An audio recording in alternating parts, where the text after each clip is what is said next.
We are going to continue right away with the speech of the Armenian Prime Minister Nikol Pashinyan. Welcome, Mr. Prime Minister.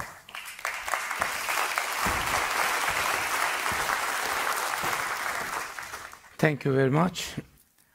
Dear participants of the Copenhagen Democracy Summit, ladies and gentlemen, it is my honor and privilege to have this opportunity to share with you the challenges that Armenian democracy is facing. The good news is that democracy has indeed become a reality in Armenia. But what has changed for citizens of Armenia by real democracy? Before the 2018 Velvet Revolution, in our country, massive electoral frauds were the usual companions of elections. There was no trust among the citizens that there is a real chance for them to elect and form the parliament and government. Now the situation is totally different. Citizens know that they are powerful enough to decide. The two general elections that were held in Armenia after the Velvet Revolution have been acknowledged as democratic, free and competitive both by the Armenian society and the international community. Armenia made huge progress in strengthening the democratic institutions, an achievement which is very well reflected in various reputable democracy indexes. Now we are the 43rd in the Reporters Without Borders Freedom of Speech Index, compared to 79th place in 2017. Categorized as having partially free internet in 2017 by Freedom House, now we enjoy the status of country with free internet. In the Transparency International Corruption Perception Index, Armenia is now in the 62nd place instead of 107th in 2017. In the Economist Intelligence Unit's Democracy Index, now we are 84th, compared to 111 in 2017. In order to assess this progress, it's essential to note that alongside democratic reforms, Armenia has been contending with external security challenges. 44 days war in Nagorno-Karabakh, invasion of Azerbaijani troops into sovereign territories of Armenia in 2021, in 2022, and occupation of more than 200 square kilometers of Armenian sovereign territories, with the indifference and inaction of Collective Security Treaty Organization, the forced displacement of more than 100,000 Armenians from Nagorno-Karabakh have casted doubts among Armenian citizens whether democracy is the right choice or maybe democracy means less security. So democracy needs to prove its efficiency while dealing with security, economic and humanitarian challenges.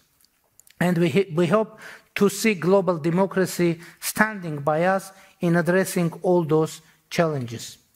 We are pleased with the deployment of EU monitoring mission alongside the Armenian-Azerbaijani border, and we welcome EU's decision to expand its capacity. On the other hand, we hoped for inclusion of Armenia into the European Peace Facility, and in this regard, we rely on the support of EU member countries.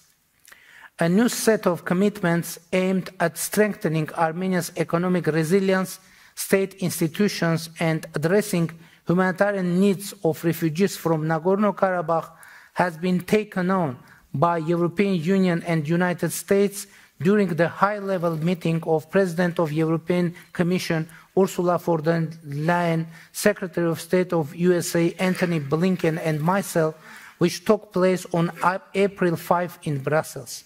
The rapid and effective implementation of those commitments is of utmost importance. Ladies and gentlemen, despite all the challenges, We believe that the real and most aspiring companion for democracy is lasting and sustainable peace.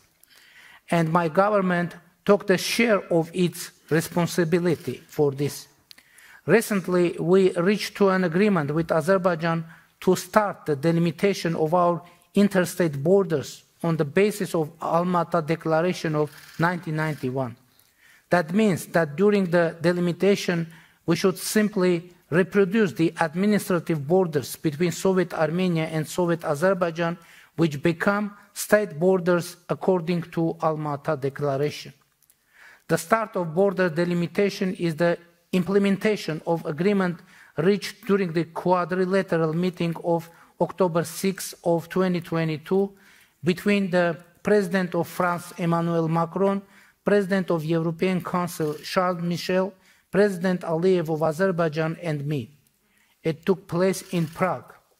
Now it is time to incorporate and reflect those agreements in the peace treaty and have it signed.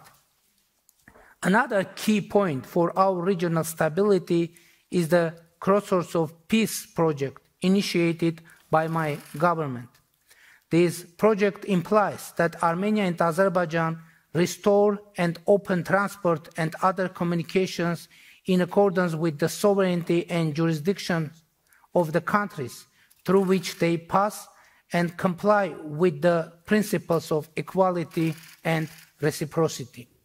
These elements of the concept were agreed upon during the meeting of July 15 on 2023 between the President of Azerbaijan and myself, facilitated by the President of European Council, Charles Michel, and are reflected in the public statement made by President Michel as a result of the meeting. We are ready to move toward the implementation of what has been agreed. Ladies and gentlemen, before answering your questions, I would like to stress that democracy is a strategy for Armenia. In democracy we believe, in democracy we live. Thank you very much.